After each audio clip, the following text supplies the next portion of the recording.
Grabando. Y pues bienvenidos nuevamente a su clase de Antiguo Testamento 2. Estamos muy contentos de poder iniciar estos dos cursos, ¿verdad? Hebreo, bíblico y Antiguo Testamento 2. Creemos que Dios está haciendo cosas grandes, ¿verdad? Con nosotros. Y parte de eso y de su propósito, pues es que nos sigamos preparando para servir mejor en el reino, ¿verdad? Y las materias que estamos teniendo, pues están muy bonitas todas, ¿verdad? A mí me encanta y yo sé que tenemos excelentes maestros y ustedes son excelentes estudiantes que aprovechan todos los recursos que se les brinda. Y ahora pues tenemos nuevamente con nosotros a la maestra Miriam Pérez, que es una excelente maestra en nuestro programa presencial y también ahora en nuestro programa online. Te damos el lugar, Miri, mejor conocido como Miri, ¿verdad? Sí. Y te dejamos el tiempo para que pues nos expliques, ¿verdad?, de qué trata esta materia que sabemos que es muy importante para nuestra preparación ministerial. Adelante y pues bienvenidos todos. Muchas gracias, Eli. Gracias a cada uno de los hermanos que están acá conectados. Veo a 4, no sé si hay más, pero les felicito por tomar este tiempo y poder generar un espacio de diálogo y de reflexión sobre todo, ¿verdad?, en torno al profetismo bíblico, el profetismo hebreo específicamente, que vamos a estar abordando en este Antiguo Testamento 2. Bien, en el Antiguo Testamento 1 entiendo que abordaron lo que fue la parte del Pentateuco e históricos, y ahora vamos a entrar a estudiar pues el profetismo hebreo. Vamos a conocer los diferentes libros proféticos que nos aparecen en el Antiguo Testamento. Entonces voy a empezar. Voy a compartir con ustedes una presentación. Vamos a estarla revisando. Y si hay preguntas o dudas, bueno, tal vez apúntelas y al final podemos tomarnos un tiempo para dialogar. ¿Ok? ¿Bien? A ver. Tengo...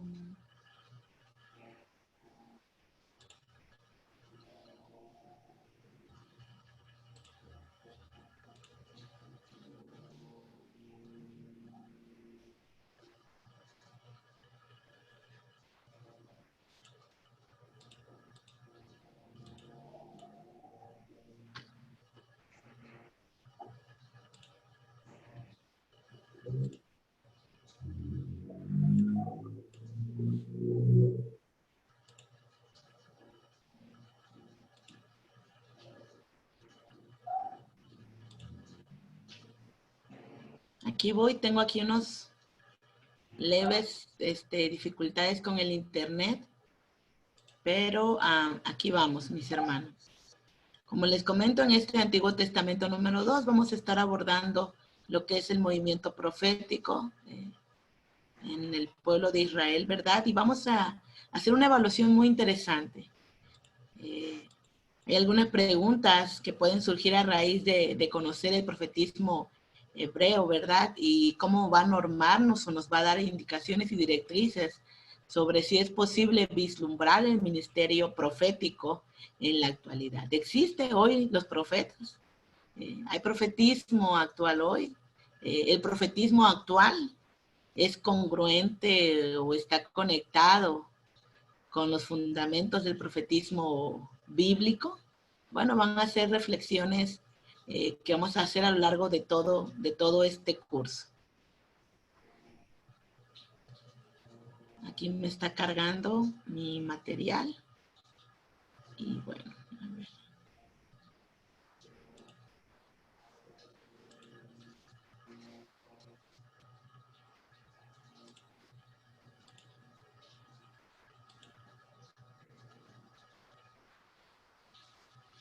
Bien, pues como les comenté, vamos a estar abordando los diferentes libros del Antiguo Testamento desde una comprensión o desde una división desde los libros proféticos.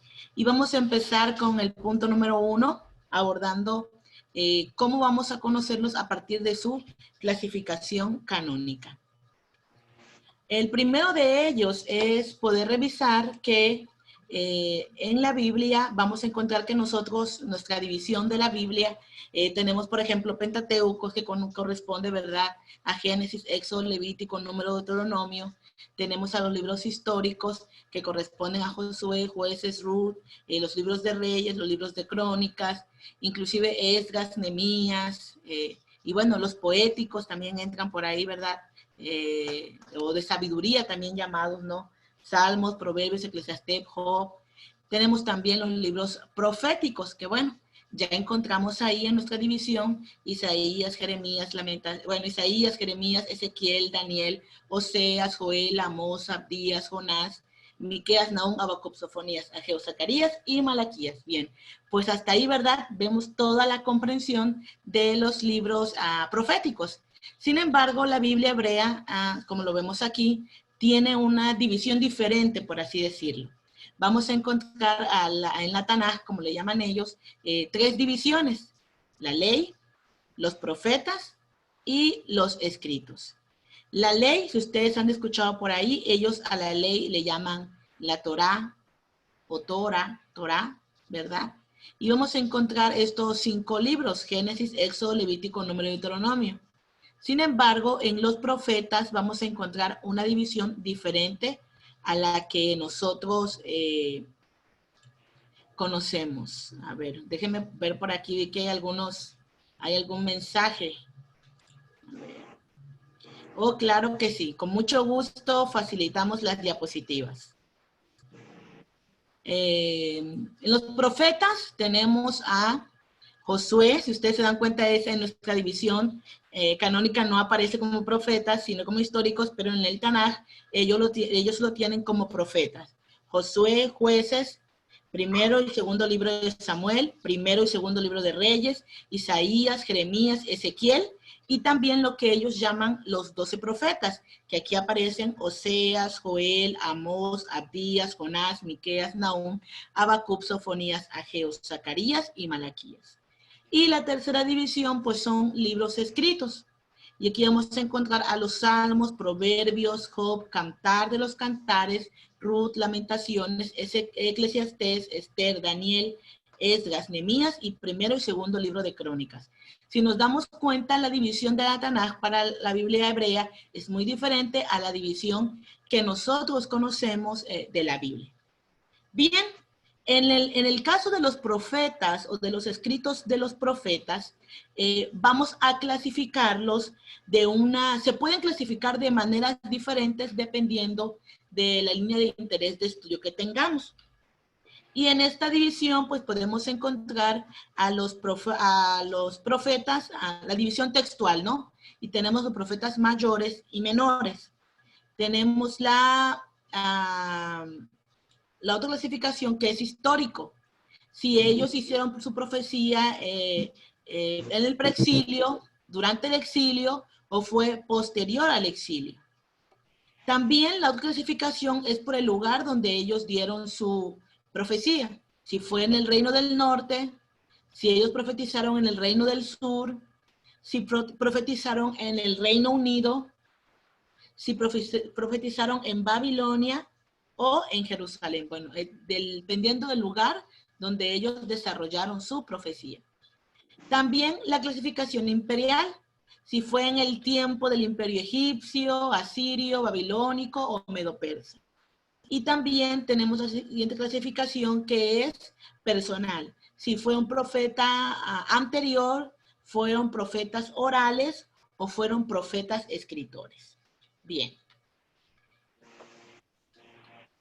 En los profetas textuales, decíamos, ahorita mencionaba, que esta clasificación se va a basar, si es mayor o es menor, se va a basar en la extensión que ocupe el texto. Tal vez usted se va a preguntar, ¿por qué Isaías es un profeta mayor?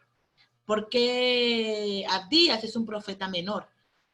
No se refiere a rangos, ¿verdad? No se refiere a si una profecía es más importante que la otra, sino más bien esta clasificación se hace a la cantidad que ellos escribieron, a la cantidad de la cual ellos, la extensión de su profecía. Y bien, en el caso de los profetas mayores, según la Tanaj, fueron los profetas que su profecía ocupó todo un rollo para ser escrita.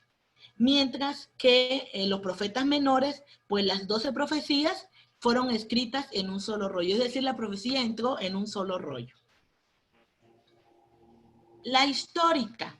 La historia de Israel, vamos a nosotros a basarla, digámoslo así, o a desarrollarla en 3 momentos importantes.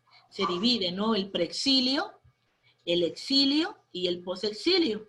Y esta clasificación va a tratar de ubicar a los profetas en el momento histórico que hayan vivido en estas 3 etapas o tiempos diferentes, y esta apreciación histórica nos va a permitir conocer lo relevante de su mensaje. Tenemos el contexto geográfico, la clasificación geográfica, ¿verdad? Hubieron profetas que desarrollaron su profecía en el reino del norte, hubieron profetas que desarrollaron su labor profética en el reino del sur, hubieron profetas inclusive que profetizaron ya cuando era el reino único, cuando el reino del norte pues ya había caído. Entonces desarrollaron su profecía en este tiempo. Hubieron profetas también que no lo hicieron en la tierra de Israel, sino lo hicieron en el extranjero, bueno, en Babilonia, por ejemplo. Y también tenemos a los que profetizaron en Jerusalén. Esta clasificación permite conocer el mensaje predominante de las regiones de Israel, y lo cual, vinculado al siglo, permite saber qué tan contemporáneo hoy fue y qué tan duradera también fue su profecía.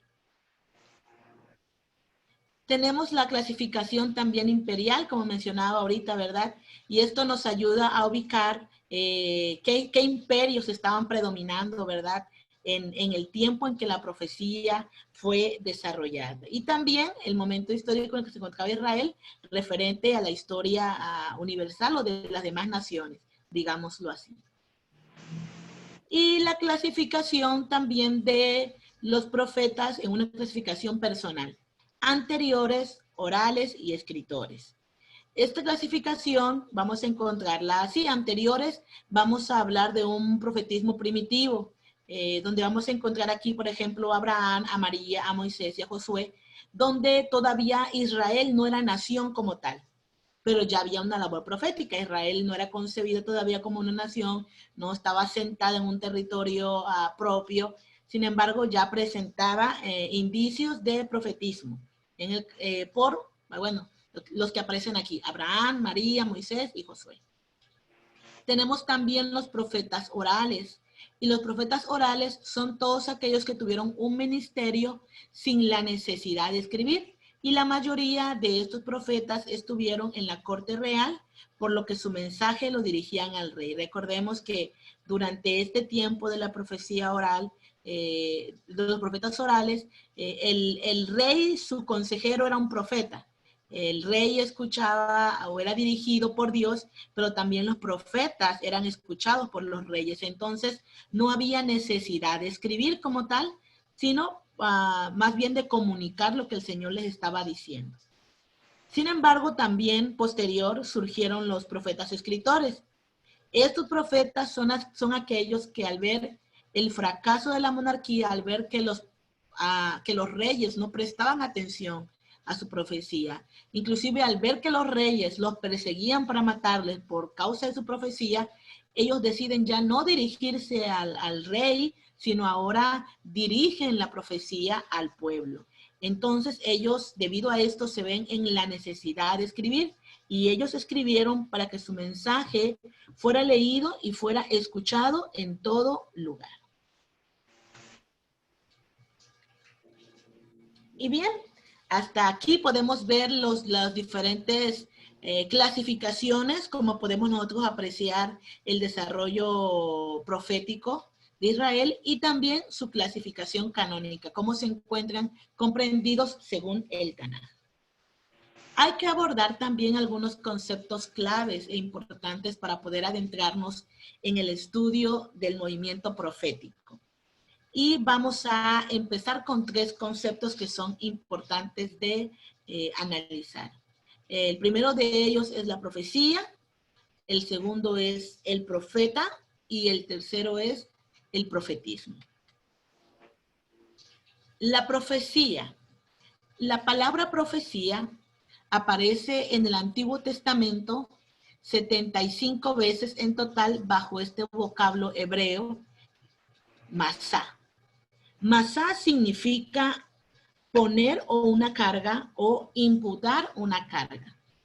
Y Schockel en 1999, ahí me faltó un número, menciona que esta palabra habla del acto de transportar algo, un peso o una carga. Es imputar la culpa, imputar una culpa o llevar una culpa. Por medio de estas expresiones podemos decir que al pueblo se le señalaban los errores, se le señalaban los pecados. Esto se puede ver en los mensajes proféticos del Antiguo Testamento. Cada profeta llevaba una carga. El mensaje que se le daba al profeta significaba una carga, ¿verdad? Interesante hablar del término profecía. En su sentido más primitivo, más etimológico, por así decirlo, significa portar una carga, llevar una carga. Si vemos a lo largo de la historia y el testimonio bíblico, recibir esta carga y llevar esta carga no era fácil. Hoy podemos ver que muchos se denominan profetas, ¿verdad? Y a veces vemos que no es visto como lo que pretende ser, ¿no? El comunicar un mensaje es llevar una carga que muchas veces, y como lo testifican la gran mayoría de los profetas bíblicos, pues no querían llevar. Sin embargo, lo llevaban a cabo. Bien, este es el primer concepto, profecía. Y vamos a abordar ahora el siguiente concepto, y el siguiente concepto es profeta. Ustedes estuvieron leyendo en alguna de sus lecturas lo que significa la palabra profeta. Aunque parece obvio, ¿verdad?, que el concepto de profeta comunica la palabra o comunica la profecía, para los hebreos este proceso o esta actividad era mucho más simple que una práctica de adivinación. Azurmendi va a señalar, que es otro autor que habla sobre profetismo, va a señalar la importancia de reconocer que esta práctica que adoptó, digámoslo así, el pueblo de Israel, no se dio en un vacío, sino que fue un oficio que existía pues mucho tiempo atrás, antes del surgimiento del profetismo hebreo, y que sirvió, ¿verdad?, para dar paso al mensaje que el Señor estaba transmitiendo a través de los profetas. Leon Wood fue otro de los autores que ustedes están leyendo. Él distingue a partir de que Israel sufrió o vivió, mejor dicho, la influencia de esta práctica de las naciones que eran sus vecinas. Leon Wood va a resaltar la labor profética muy diferente a la de las naciones vecinas. Dice, la profecía de Israel o la labor profética de Israel fue muy diferente a la de sus vecinos, y va a señalar varios aspectos. El primero de ellos es porque la profecía que daban los profetas era tan seria, era tan profunda, que ellos estaban dispuestos a morir por el mensaje o por la carga que se les había encomendado compartir. Cosa que no pasaba con los profetas vecinos, digámoslo así, los profetas de las otras naciones.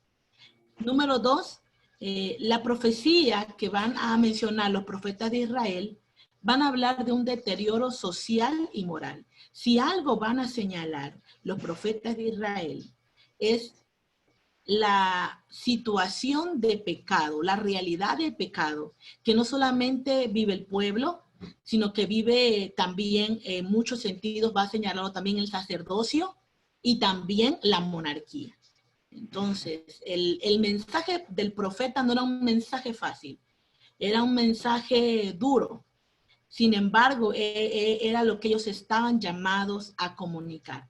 Era un mensaje que en su gran mayoría era recalcar la situación social, la situación moral de Israel por causa del pecado.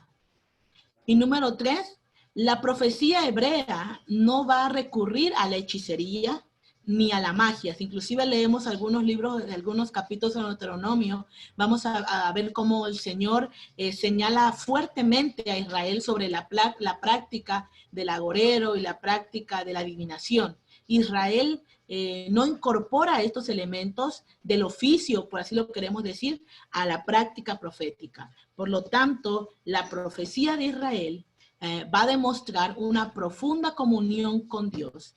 Y es decir, que todo lo que el Señor está comunicando por su profeta, entonces debe ser una profecía que se cumple. Será interesante más adelante analizar las características que identificaban a un verdadero profeta, a un falso profeta. Y bien, en este sentido, ¿verdad? Hablábamos del significado del concepto profeta. Y vamos a ver cómo esta palabra también tiene su raíz en una palabra hebrea. Bueno, vamos a encontrar roé. Y roé significa vidente. Ustedes lo estuvieron leyendo también ahí con Wood. Roé fue el primer nombre que se le dio a los profetas. Roé significa ver, por lo cual cuando se habla de un vidente se habla el que ve.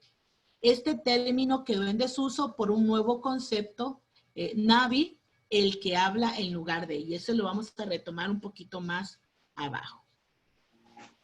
Josén es el segundo término, y este término es sinónimo de roé, ya que también significa ver. En el caso de Josén, viene del hebreo hasal, que es en un sentido gramatical, se refiere más bien a contemplar una visión. Es casi como un acto artístico, ¿no? Donde uno se sienta y está mirando, está analizando detalladamente los elementos que se presentan en esa visión. Entonces, Josén es un tipo consejero que tiene esa virtud o esa capacidad de poder percibir. Ok, se me hizo esto. Ok, que tiene la capacidad de percibir de una manera sensible las cuestiones espirituales, ¿verdad? O morales desde la óptica divina, desde una apreciación divina. Y tenemos también Ish Elohim. Y es interesante ir viendo cómo este concepto o cómo la comprensión de la persona del profeta va subiendo de nivel, si lo queremos ver así, ¿verdad? En primera instancia vemos que a manera de oficio, pues cualquiera podía consultar a un profeta. ¿Por qué? Porque un profeta era un tipo de persona que de una u otra manera pues veía algo, ¿verdad? Como lo vemos en el primer concepto, era un vidente, podía mirar algo. Y más adelante vamos a ver cómo en el profetismo primitivo, pues el ver pues era a través de diferentes técnicas y diferentes formas que se usaban en el profetismo primitivo para llegar a una profecía. Sin embargo, vamos a ver que con Ish Elohim, el concepto de profeta o la persona de profeta cobra otro significado. Porque aquí no solamente es el que ve o el que tiene una visión, sino Ish Elohim refleja más allá de ver, más allá de tener una visión, más allá de ver lo que alguien no puede ver. Ish Elohim es aplicado solo a los profetas que eran considerados a personas con una relación íntima, profunda con Dios. En este sentido, vamos a ver cómo el término, por ejemplo, de Ish Elohim, solo fue aplicado a personajes como Moisés, Samuel, Eliseo. Este término de Ish Elohim, que es un varón de Dios, vemos cómo termina, ya no es un oficio más, ya no es algo que cualquier persona puede elegir ser, sino más bien es la persona con la cual Dios logra, y esta persona logra con Dios una relación tan íntima y tan profunda que representa en sí mismo el mensaje de lo que Dios quiere decir. Inclusive algunos autores mencionan que al decir varón de Dios, Ish Elohim, el varón de Dios, tiene una connotación una connotación de la intimidad que solamente puede darse en una intimidad conyugal, ¿verdad? Una cercanía, una intimidad tan profunda, de tal manera que el profeta Ish Elohim puede conocer y puede vivir, experimentar la carga, ¿verdad? El masá, el mensaje que Dios le está dando a compartir. Y hay varios criterios que van a ayudar a discernir quién es un Ish Elohim, ¿verdad? Criterios éticos. Una persona, Ish Elohim era un profeta que con su vida podía modelar y defender lo que su propio mensaje estaba siendo llamado a comunicar. Y también vamos a tener el Nahabi. Nahabi, el que habla en lugar de. La idea esencial en la palabra es la de un portavoz autorizado. Nabá, que tiene varias connotaciones, ¿verdad? A través de su raíz, que es ser un portavoz, hablar en lugar de otro con fervor y pasión, y que ha sido llamado por Dios. Si vemos aquí cómo fue evolucionando el concepto o la idea, del profeta de ser una persona que podía tener como un simple oficio, el profeta hebreo llegó no solamente a ser un roé, llegó a ser un Ish Elohim. El profeta llegó a ser un varón de Dios.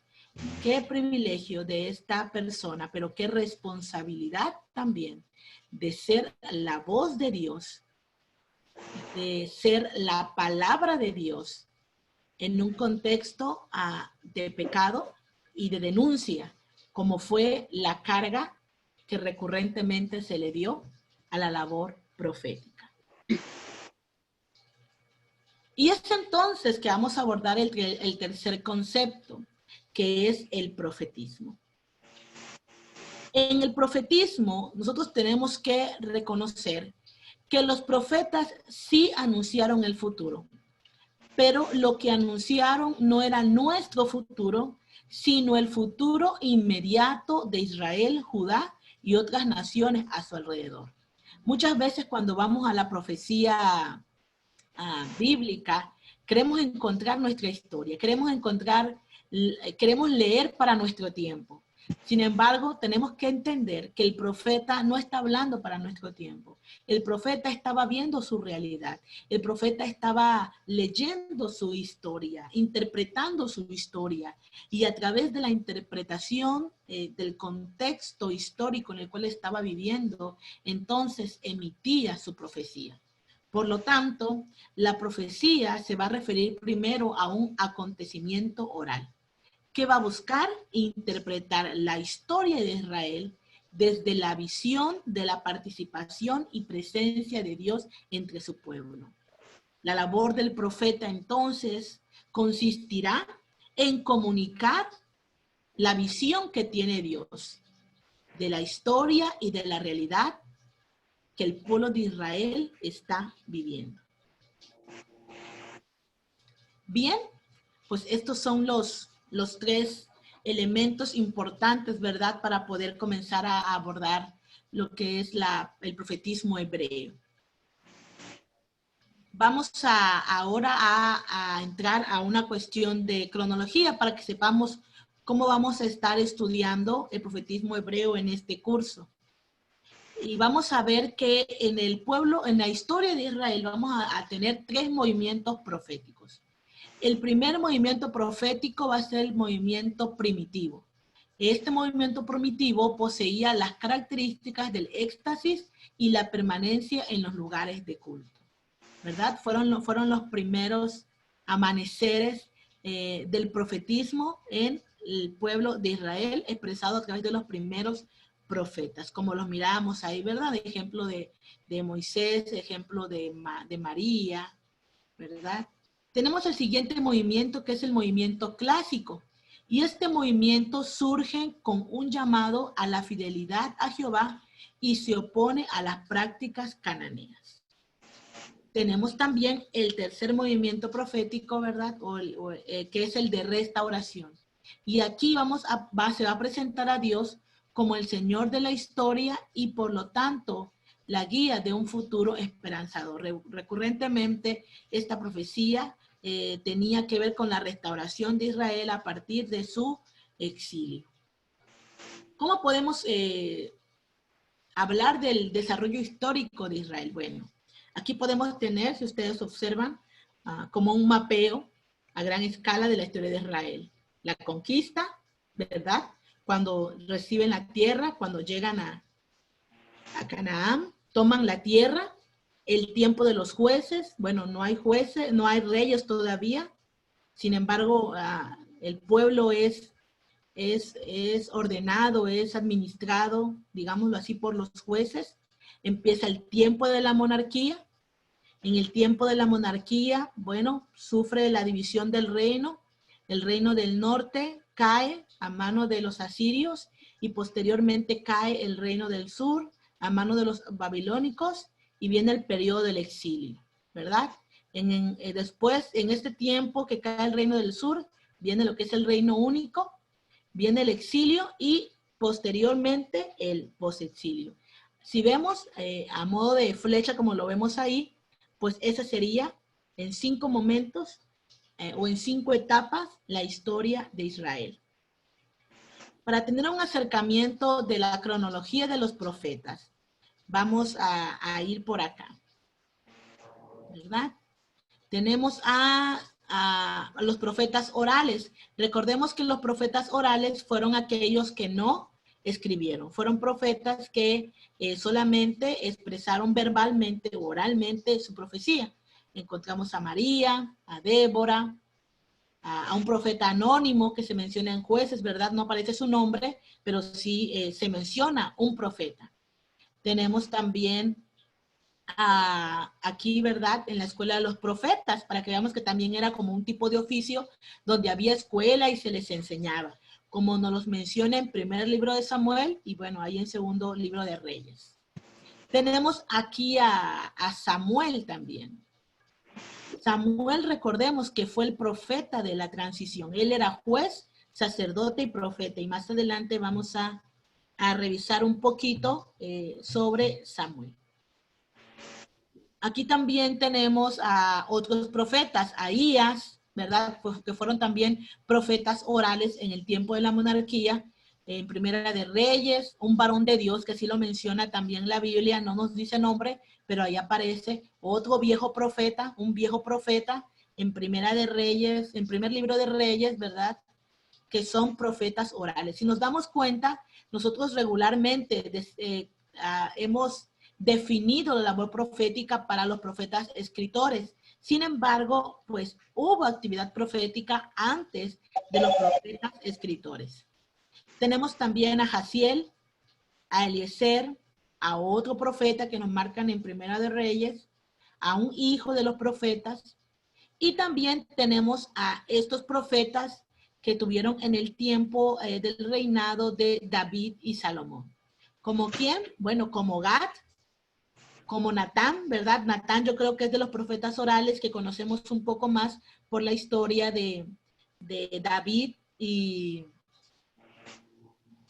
Betsabé.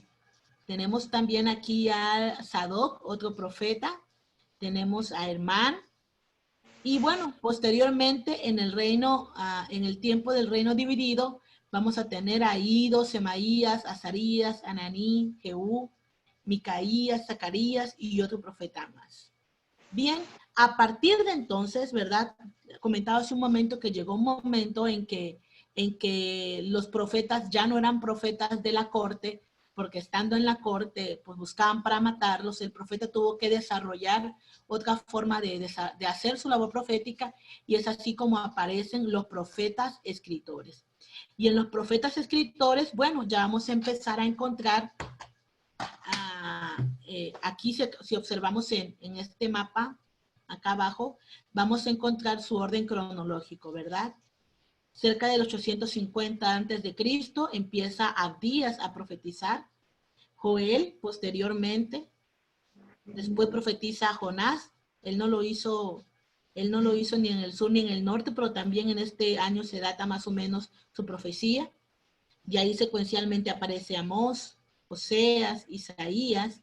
Y recordemos que en el 722 cae el reino del norte. Digamos que todos estos profetas desarrollan su labor profética antes de la caída del reino del norte.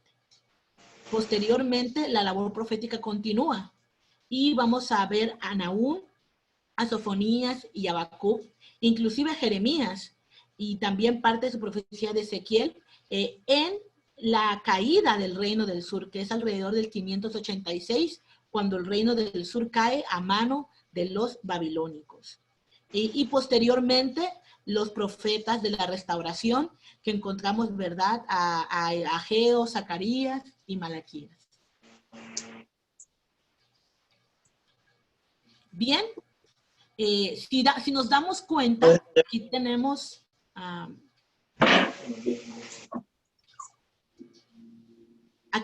un panorama también de la historia de Israel. Es de imaginar que durante el Antiguo Testamento 1 pudieron tener como una panorámica completa de la historia de Israel, y es a partir donde vamos a empezar también este estudio. No sé si a ustedes les pasó en algún momento. A veces cuando vemos nosotros el orden de la Biblia o el orden de los libros, a veces creemos que así como fueron escritos fue como sucedió. Y si lo basamos, ¿verdad?, en un orden cronológico, vamos a ver que el tiempo de su profecía pues fue muy diverso, ¿verdad? Algunos profetizaron antes, otros después. El panorama de la historia de Israel, vamos a ver este mapa que tenemos aquí por este lado, y tenemos aquí los tres momentos. Tenemos el momento del preexilio, tenemos el momento del exilio, y tenemos el momento del posexilio. Si vamos al tiempo del preexilio, vamos a encontrar que la historia de Israel inicia con la liberación de Egipto y nos la empieza narrando el libro de los Éxodos, el libro de Éxodo, ¿verdad? Tenemos el tiempo de la conquista, que nos lo muestra el libro de Josué. Y aquí entonces vamos a desarrollar nuestro primer movimiento profético, que es el profetismo primitivo, que está entre el libro de los jueces, ¿verdad? Y también entre el libro de Samuel, así como parte también de la monarquía. Aquí en este espacio, en este tiempo, vamos a encontrar a los profetas orales, aquellos profetas que no escribieron, y también algunos profetas que empezaron a escribir en el tiempo del preexilio. En el tiempo del exilio, que fue el tiempo del cautiverio babilónico, vamos a encontrar literatura como la de Esther. Esther fue un libro escrito en un tiempo del exilio.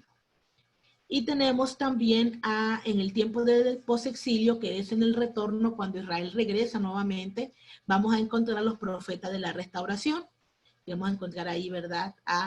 Vamos a tener los libros de Esdras, Nehemías y Crónicas. Bien, si quisiéramos ubicar cronológicamente en la historia de Israel los libros de la Biblia, bueno, sería en este orden, ¿verdad?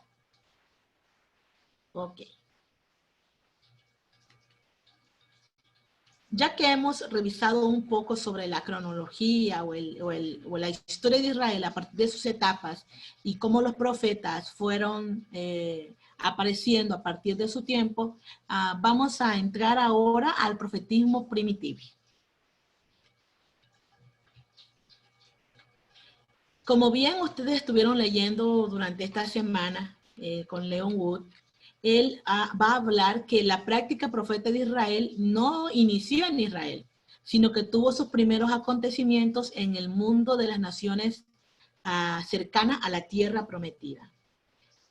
Vemos que las grandes civilizaciones, ¿verdad?, las grandes culturas de aquel entonces, pues tenían prácticas también parecidas al profetismo, como lo dejaron ver algunas costumbres de los pueblos mesopotámicos, Egipto y Canaán mismo, que fue donde Israel llegó, ¿verdad? La práctica como de hidromancia, como el leer, ¿verdad?, a partir de animales muertos, a partir de la sangre, a partir del agua. Bueno, fueron algunas prácticas que que las naciones de aquel entonces usaban para adivinar o para ver, ¿verdad?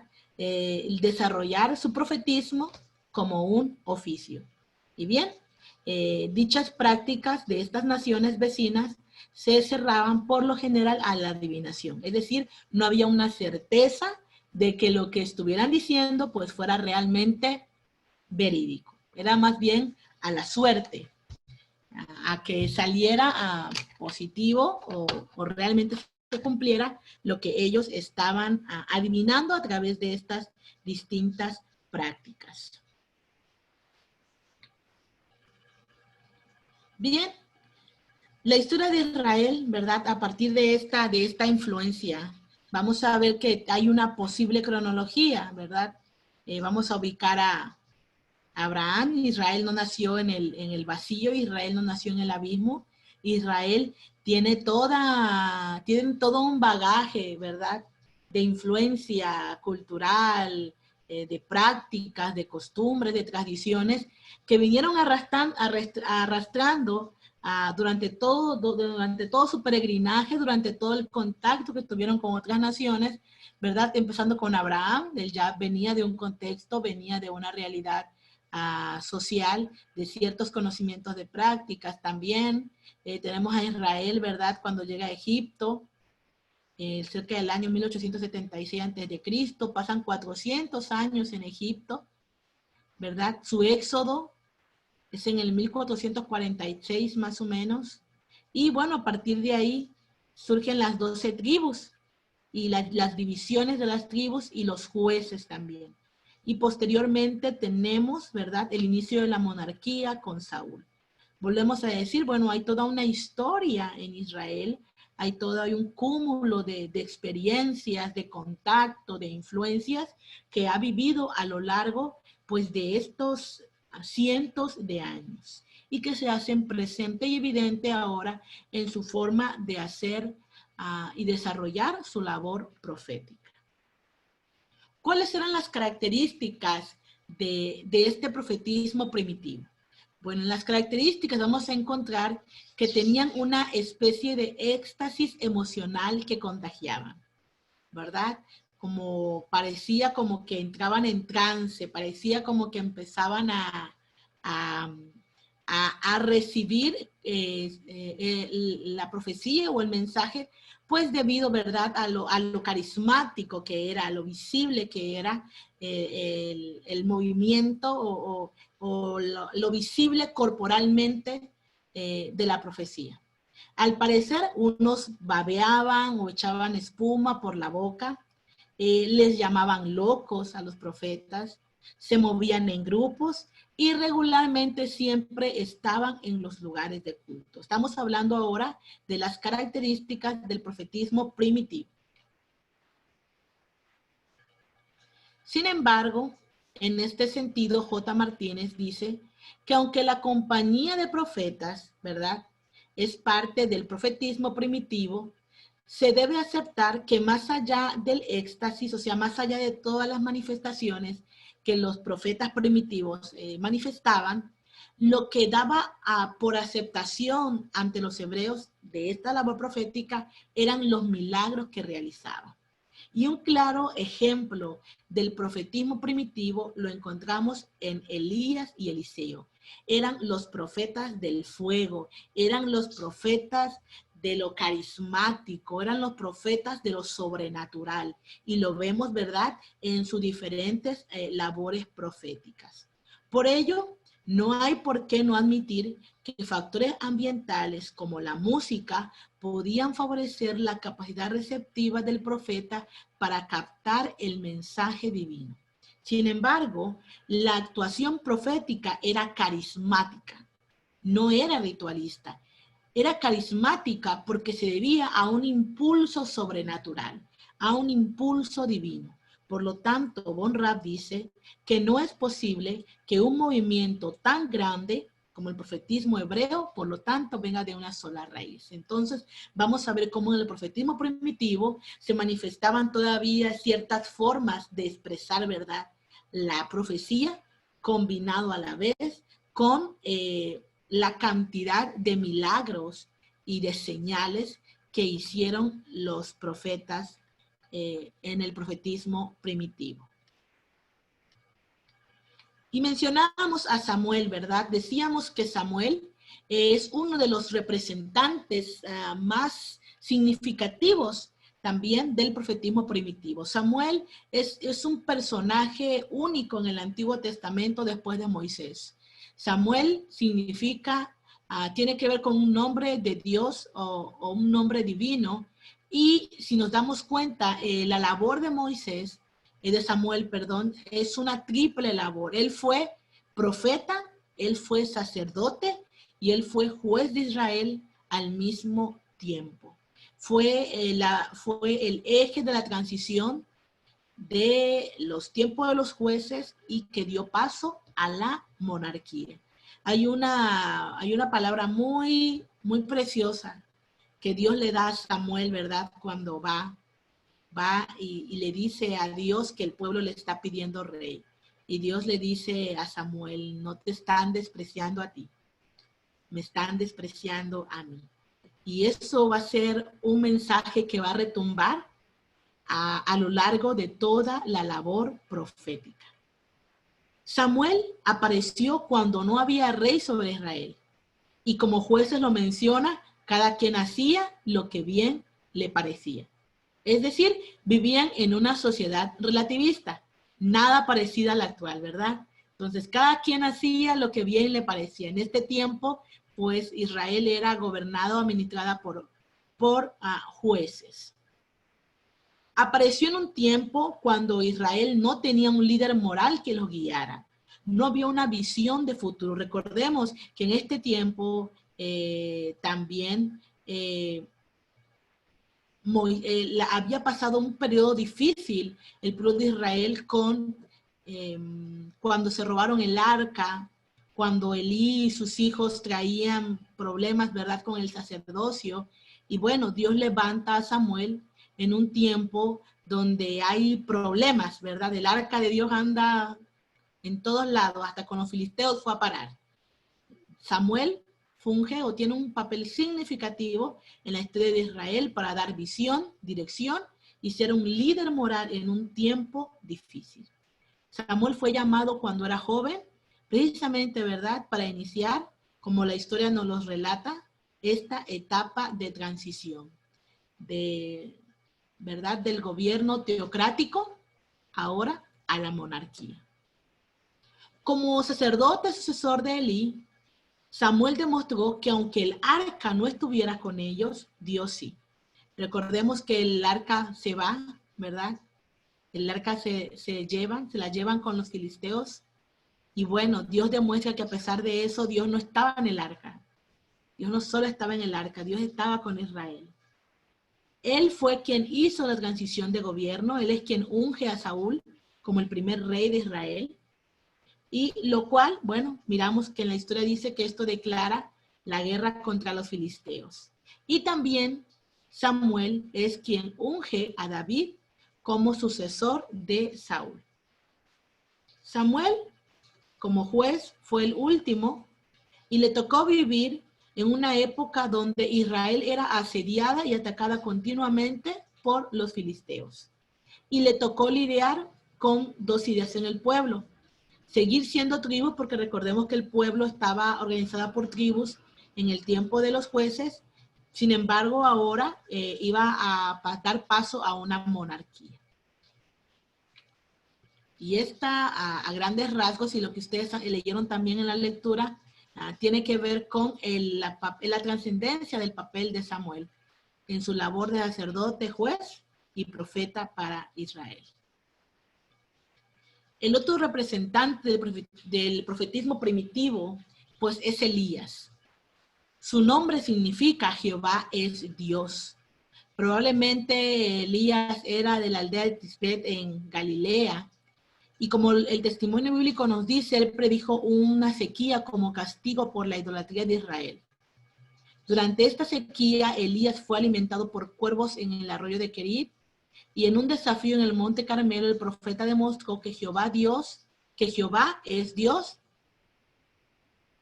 y no Baal. Era el verdadero Dios. En verdad vemos ahí esa batalla entre los profetas de Baal y el profeta Elías. Es una imagen tan preciosa que nos dibuja las Escrituras para relatarnos, ¿verdad? Cómo Dios, a través del mensaje del profeta y a través de la actividad carismática del profeta, recalca su deidad, ¿no? Su valor del verdadero Dios frente a los Baales. Y bueno, el profetismo de Elías fue un profetismo desarrollado en el reino del norte. Recordemos que en el reino del norte hay una crítica muy fuerte porque mientras en el reino del sur hubieron profetas buenos, hubieron profetas malos, hubieron profetas que siguieron a Dios y escucharon a los profetas, así como hubieron reyes que no escucharon a los profetas. En el reino del norte no hubo ningún profeta que escuchara, no hubo ningún rey, perdón, que escuchara la voz del profeta. Y bueno, Elías le tocó vivir en esta realidad del reino del norte, donde ningún rey quiso escuchar el mensaje de Dios a través de la labor profética. Elías se esforzó por hacer volver el pueblo a la adoración pura a Jehová. Elías procuró una vida justa de acuerdo a la ley de Dios. Elías, al igual que Moisés, buscó un sucesor, ¿verdad? Así como Moisés buscó a Josué, Elías buscó a Eliseo. También vemos que, aunque se espera que su ministerio sea restablecido antes de que venga el Mesías, mucho se ha hablado de un segundo Elías, ¿verdad? Y vemos cómo el movimiento profético de Elías, la actividad carismática de Elías, fue tan tremenda que Dios le respondió con fuego a sus oraciones. El ministerio de Elías sirvió como un enlace entre el profetismo primitivo y el profetismo clásico. Después de él y Eliseo, ningún profeta más mostró las características de combinar ambos perfiles con tanta excelencia, es decir, tanto el mensaje como lo carismático del mensaje, la evidencia, lo sobrenatural que acompañaba su profecía. Eliseo y Elías fueron únicos en cuanto a su mensaje y en cuanto a lo sobrenatural que se manifestaba a través de sus profecías. Y bien, puesto que el profetismo primitivo se caracterizó por el éxtasis, los milagros, la recepción de mensajes, predicciones y una constante actividad carismática del Espíritu, es que se puede llamar y adjudicar el nombre de profeta a personas que protagonizaron narrativas bíblicas en tiempo muy anteriores al movimiento primitivo que hemos hablado y que cumple con estas características. Si nos damos cuenta, ¿verdad? Ahorita hemos hablado un poco más sobre el profetismo primitivo, sobre la cronología, cómo se desarrolló la profecía de Israel y sobre algunos conceptos importantes al momento de hablar de profecía, como lo es el profeta, como es la labor, la labor profética y de la profecía. Recordemos entonces que los profetas de Israel, al hacer su labor profética, no estaban profetizando para nuestro tiempo, sino primero estaban haciendo una interpretación de su historia, de su realidad, a partir de la visión que Dios tenía de la misma historia de Israel. Bien, hasta aquí va a ser nuestra participación por el día de hoy. Entonces, les escucho.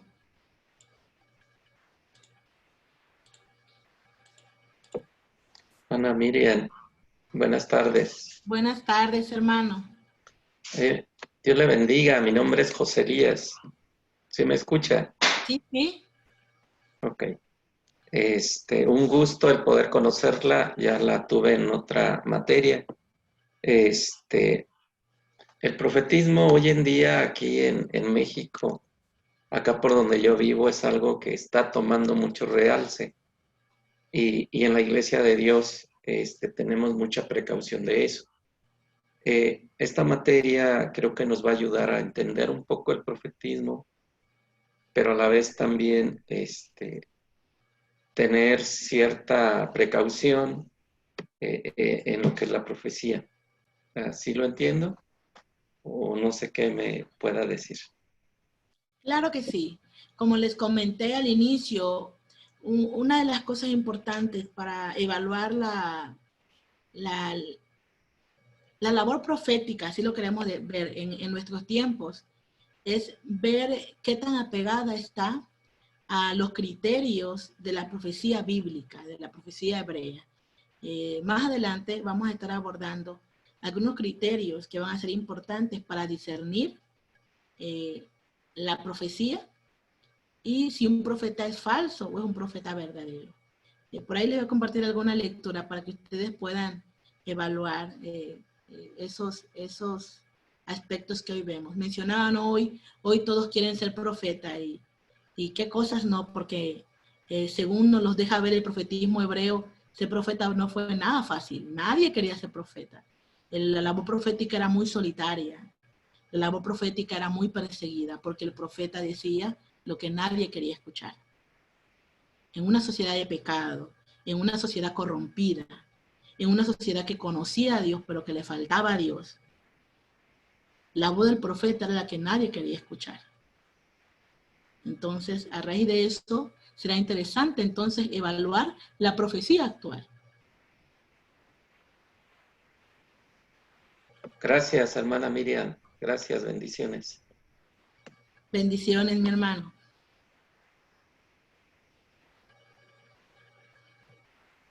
¿Alguien más? No quiero quitarles más tiempecito.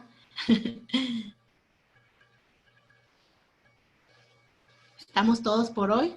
Bueno, pues mis hermanos, es un gusto haber estado con ustedes por acá. Les invito a que lean. Es muy bonito poder leer y poder tener con ustedes espacios para compartir y retroalimentar nuestras lecturas. Entonces, por ahí van a ver mucho material. No tienen que leerlo todo lo que vayamos subiendo. Tal vez van a haber lecturas que van a hacer ustedes para sus asignaciones, pero vamos a tener ahí material que les va a ayudar para profundizar y para poder conocer un poco más, ¿verdad?, de esta temática tan importante como lo es el profetismo hebreo.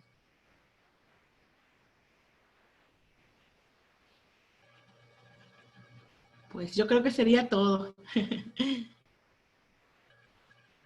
Muy bien, muy bien. Muchas gracias, maestra Miriam. Y gracias a los que se dieron cita esta tarde para sus dos cursos, sus dos clases, Hebreo Bíblico y Antiguo Testamento 2. Vamos a dejar la clase hasta este momento ya y para grabarla y poderla subir tanto a plataforma como en Facebook, ¿ok? Entonces nos vemos. Todo sigue normal en nuestra plataforma. Cualquier pregunta o duda, pues ya saben que ahí estamos para apoyarles. Dios me los bendiga. Un abrazo muy fuerte para todos. Bye, Dios les bendiga.